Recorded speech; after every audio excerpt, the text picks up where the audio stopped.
தாய்க்கும் பிள்ளைக்கும் உள்ள பாசம் அம்மா அழைத்த உடனே இந்த காளியுடைய பிள்ளை அல்லவா இந்த கன்னிமால வந்து விளையாடுறாங்களே எத்தனை பேர் வந்து விளையாடுறாங்க? எத்தனை பேரு? 4 பேர் தான் விளையாடுறாங்க. இவங்க மொத்தம் எத்தனை பேரு? அக்கா அம்மா நீ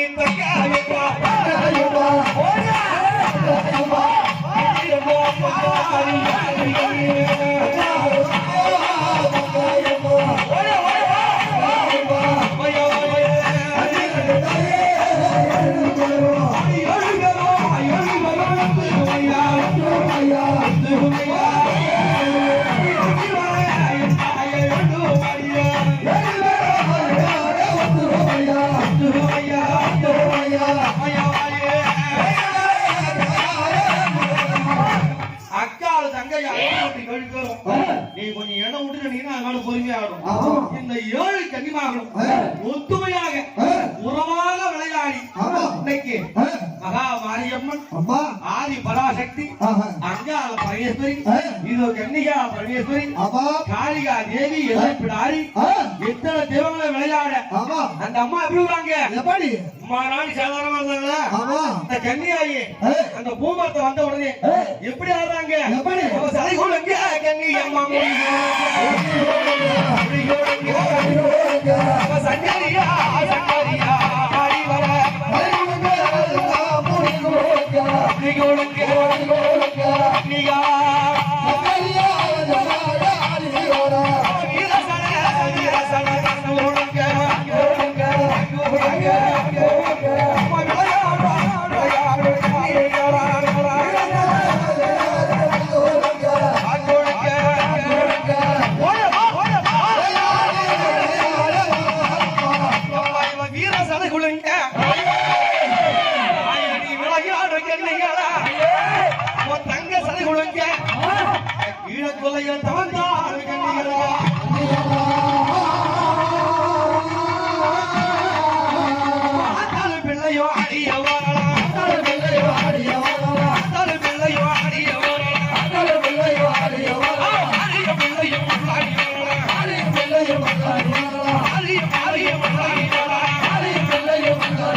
இன்னைக்கு மாறி பிள்ளையும் மங்களமா விளையாட அவ காளிய பிள்ளையும் கத்தி விளையாட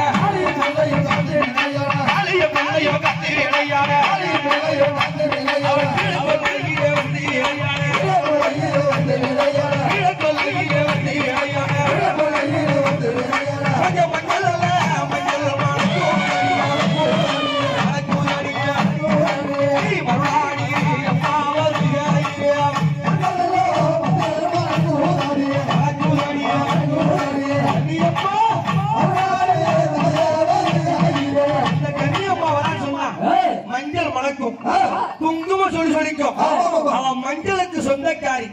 யாரு? மஞ்சளுக்கு சொந்தக்காரி. மஞ்சளுக்கு சொந்தக்காரி, மகிமையுள்ள பூசைக்காரி. யாரு? கன்னிகா பரமேஸ்வரி. ஊருக்குள்ள வந்து விளையாடுறாங்கன்னா எதுக்காக அந்த கன்னியா அழைச்சுறாங்க? வந்த இளையம்மா அடி வாழும் இருந்த இடம்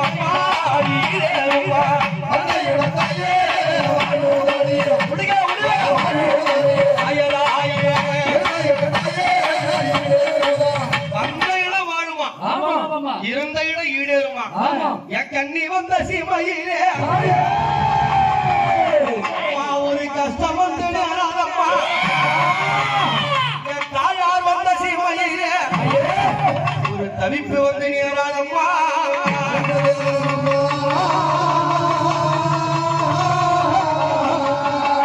கண்ணியை பெற்றுக் கொண்ட அண்ணா அந்த ஊரு கருணையோடு சேமமா இருக்குமா? அப்படியா படுத்துக்கிடுமா? அப்படியாப்பட்ட தாயார் இந்த கன்னிகா பரமேஸ்வரி இங்க விளையாடுறாங்களே, அவங்க எப்படி ஆடுறாங்க? வீர பம்பை ஒழிக்க இந்த அம்மா எவ்வளவு சந்தோஷமா இருப்பாங்க. உள்ளமெல்லாம் உள்ளமெல்லாம்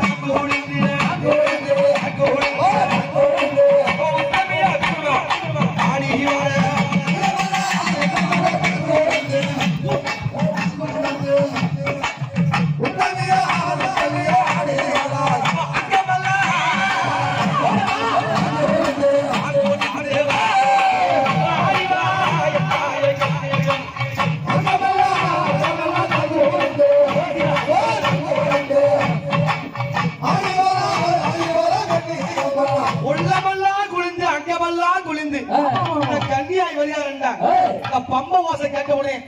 அம்மா பேர் சாங்க ஆடுறாங்களா? யார் மேல? அந்த அம்மா யாரு மேல இருந்து விளையாடுனாங்களோ அவங்க மேலெல்லாம் இந்த பம்ப ஓசை கேட்டு பாட்டு சத்தம் கேட்ட உடனே எப்படி வருவா? ஆட்டி விட்ட அங்காட்டி விட்ட பம்பாரம் போல